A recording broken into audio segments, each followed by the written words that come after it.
welcome to another episode of MMA Patter. Today I'm going to preview the 3 fight cards that happen this weekend, or namely the main events and a few other fights that I'm really intrigued about. So we've got actually quite a busy weekend. Tonight we're going to have a Bellator fight. Main event would be Matt Mitrione and Sergey Kharitonov. And tomorrow night another Bellator card where Michael Venom Page is going to headline against Paul Daly. And lastly on Sunday, to finish off the weekend, a fun-filled weekend for me personally, it will be a headline fight between the heavyweights, Francis Ngannou and Cain Velasquez. So firstly, tonight, got the 2 veterans in Matt Mitrione and Sergey Kharitonov fighting, and you always get a good fight when 2 veterans fight, and especially 2 heavyweights, guys that are known for their really strong stand-up game, their really strong fighting, especially Matt Mitrione. He's got, even though he's not been fighting for a long time compared to Sergey Kharitonov, Matt Mitrione has got a lot of fight IQ. He's got footwork for a heavyweight, which is quite unheard of actually, but power, and a lot of power. Kharitonov has got the experience behind him. He's got a good ground game base as well as his striking. He's been around the block. He's fought, I think, about 60 fights, I think, all in all. And when these 2 veterans fight, I think you're going to see a knockout, probably in the first round. Actually, I wouldn't, if you're a betting person, probably bet for a knockout in the first round. I think that's what I would expect. And personally, I'd go for Matt Mitrione. I think he's just slightly less, he's just took slightly less damage, basically. On the next Bellator card on Saturday night, we've got Michael Venom Page fighting against Paul Daly in the main event, and I've actually been really looking forward to that fight. I was hoping it was going to be in the UK so I can actually watch it at a reasonable time. As it stands, I'll probably have to record it and watch it on this Sunday. This is a fight that I've been looking forward to because these 2 have been going really back and forth, and they're 2 amazing welterweights to come out of the UK, come out of England, both on really good career trajectories. Michael Venom Page, undefeated. He's got this kind of karate style, kind of point scoring style, but he's got fantastic knockout ability. And Semtex Daly, Semtex in the name, obviously he's got dynamite in his hands, especially his left hook. Now the X factor with this fight unfortunately comes from Michael Venom Page in a negative way. And I've just recently found out that his father has passed away, so it's obviously my thoughts go out to his family and things, and it remains to be seen how that will affect him, in that some people gain a lot of strength in horrendous adversity and horrendous emotional stress, and maybe Michael Venom Page will be that kind of fighter. Maybe he will in fact get a lot of positives from that. He'll fuel himself, he'll be able to push through pain barriers that he might not necessarily have pushed through had he not experienced that, or it might cause him to have quite an emotional response, not be as crisp with his striking, not be as flexible, as fluid as he usually is with that kind of point scoring karate style, and maybe just not being quite so light in his feet will play into Semtex Daly's hands, because Semtex Daly fights, I think, with almost quite traditional, almost Muay Thai style. Always adapted to MMA, but still very much at home in a Muay Thai ring. And so maybe this will be just quite an interesting fight. There'll be a lot of emotions there, definitely, and as a neutral, I'll definitely be looking forward to it. Can't see it going a distance again. I think it will be a knockout. Unlikely to see that as a submission. As it stands, probably going for Semtex, bear in mind that MVP has suffered quite a significant loss. Again, thoughts go out to his family. And lastly, we've got the UFC that's happening on Sunday night. Headline is Cain Velasquez and Francis Ngannou, but in fact it's actually quite a stacked card. In the co-main event of the UFC Arizona card, it's a lightweight showdown between Paul Felder and James Vick, and it's a really exciting fight because both guys are coming up in the division.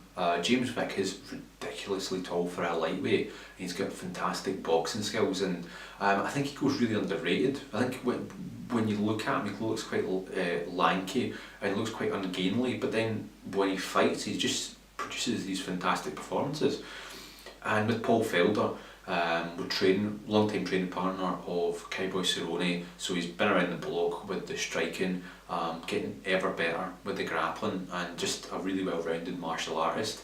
And both of them likely to put down amazing fireworks come Sunday night. The real kind of thing for me is that Paul Felder, although being a high class fighter, he also works for the UFC as a colour commentator and a presenter and things, so he's not 100% focused on his fights. Granted, the UFC will give him leave as soon as a fight's announced, and still he's got one eye outside the ring. And it always makes you think that when somebody is not 100% in it, the other person that he's fighting, namely James Vick, will almost definitely be 100% in it. So I don't actually know if that will particularly affect them, because both are professionals, both are outstanding fighters in their own right, and it just remains to be seen how this fight is going to lay out. So Paul Felder, I believe, is mostly a stand-up fighter, and he is going to really just press the action and use his kind of Muay Thai style, and probably is going to try to take away the legs of James Vick.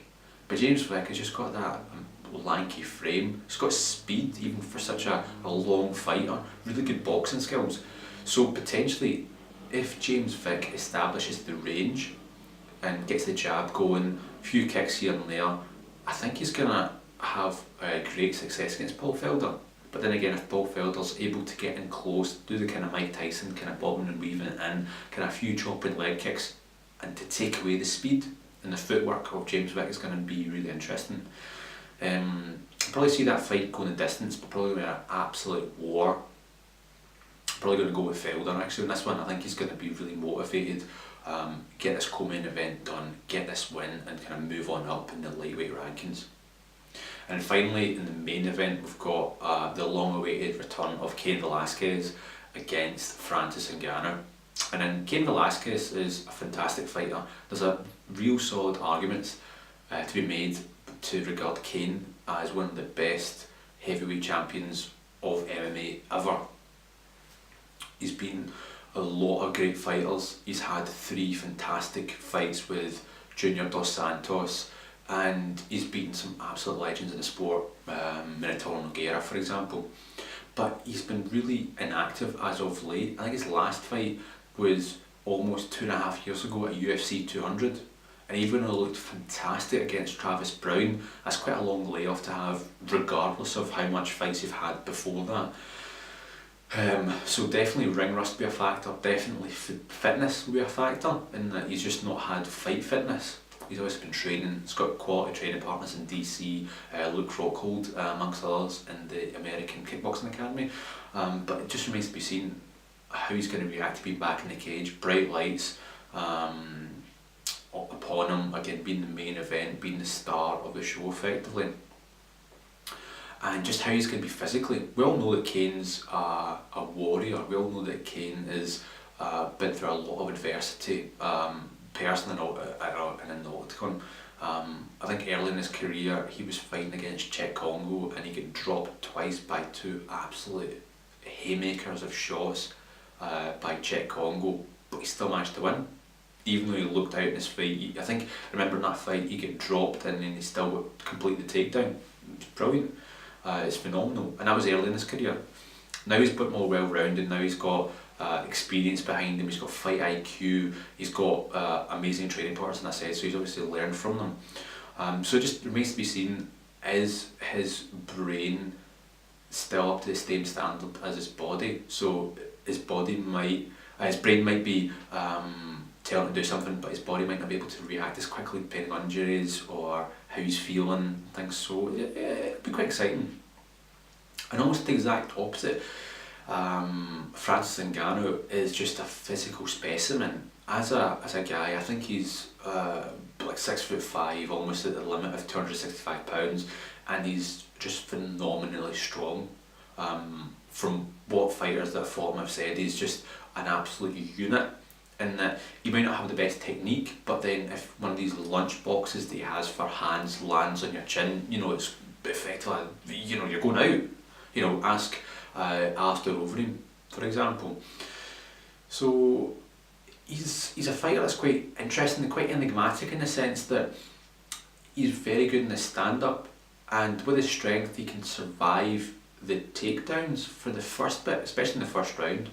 But as the fight progresses, as we've seen in his title fight against Stipe Miocic, that once a fighter has survived the initial onslaught, the initial 5 minutes, the first round, the initial probably minute of the second round, I think Ngannou tends to really slow down, and his strength really decreases. Namely because, you know, he can be the fittest fighter in the world, but when you've got a frame of that size, that much muscle to support, you know, you're going to build up a lot of lactic, regardless of your conditioning, regardless of your preparations, regardless of your diets and things. Well, of course that helps. So it remains to be seen, is Kane going to survive that initial 5 minutes with Francis Ngannou? The fight starts in the feet, so you're always going to have a puncher's chance, and especially if you've got absolute dynamite in your hands, and not just dynamite, a heavyweight's dynamite hands. So if Kane is able to, you know, go in effectively with his wrestling singlet and just immediately go for the takedown, just complete it at all cost, I think he's going to win it. But I don't see any way that Francis Ngannou will be able to be at that same level as Cain Velasquez on the ground, regardless of if he's been training jiu-jitsu with Rickson Gracie in the past like 6 months since his last fight against Curtis Blades. If he's been wrestling with Ohio State, for example, since the last time he fought, he's not going to be that same standard. But at the same time, if Ngannou comes in with that game plan to go, okay, I know Kane's going to go for the takedown, but this is a counter for his takedown, and here's a counter for every single takedown that Kane is known for.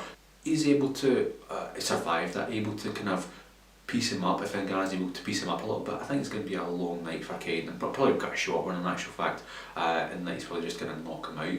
But if Ngannou doesn't survive the takedown, he's going to lose. He's probably going to get beaten up. You might be able to gut it out just through sheer determination, sheer heart in that very first round, not getting knocked out, defending with his strength, just with brute strength against any submissions. But I think if he survives that first round, he's unlikely to survive the second. It's likely that he'll probably get taken down again, if not beaten up or against the cage, and then either kind of TKO'd or submitted. So although I'm intrigued about it, you're always going to have a fun matchup when somebody's got is a real specialist or has an X factor in that. Ngannou's got his X factor of his power in his hands. If you're a betting person, probably go with Kane to win the fight, quite possibly in a stoppage in that second round. Alright folks, that's the end of this episode. I look forward to hearing your comments and feedback, and see you at another episode. See you later.